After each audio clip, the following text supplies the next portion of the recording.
பக்திமயம் நேயர்களுக்கு வணக்கம். இன்னைக்கு இந்த தொகுப்புல நம்மளுடைய வாழ்க்கையில அன்றாடம் எதிர்கொள்ளக்கூடிய ஒரு மிக பயங்கரமான பிரச்சனை. இப்படி என்ன பிரச்சனைன்னு கேக்குறீங்களா? வேற என்னங்க, கடன் தான்.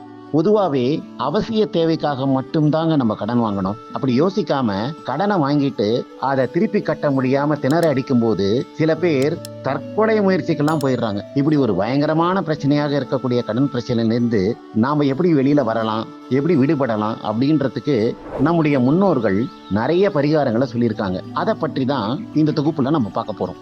நம்மளை வாட்டி வதைக்கிற கடன் பிரச்சனை சீக்கிரமா தீரணும், நம்மளை விட்டு விலகணும் அப்படின்னு சொன்னா ருண விமோசனர் அப்படிங்கிற தெய்வத்தையும் அல்லது அம்மன் கோவில்கள்ல தனி சந்நிதியில வீட்டில் பைரவரை, அந்த பைரவரை நாம் வணங்க வேண்டும். அவர் சந்நிதிக்கு சென்று ஒரு முறை இருக்கிறது, அதுதான் பரிகாரமும் கூட. அந்த முறை செய்து மனதார பிரார்த்தித்து கொண்டால் நம்முடைய கடன் பிரச்சனை மட்டுமில்லைங்க, நமக்கு இருக்கக்கூடியதான நோய் அது ஏதாவது இருந்தாலும் கூட தீர்ந்துவிடும். அந்த வேண்டுதல் செய்ய வேண்டிய முறை, நம்ம அன்றாடம் பயன்படுத்தக்கூடிய மிளகு எண்ணிக்கை 27 மிளகு.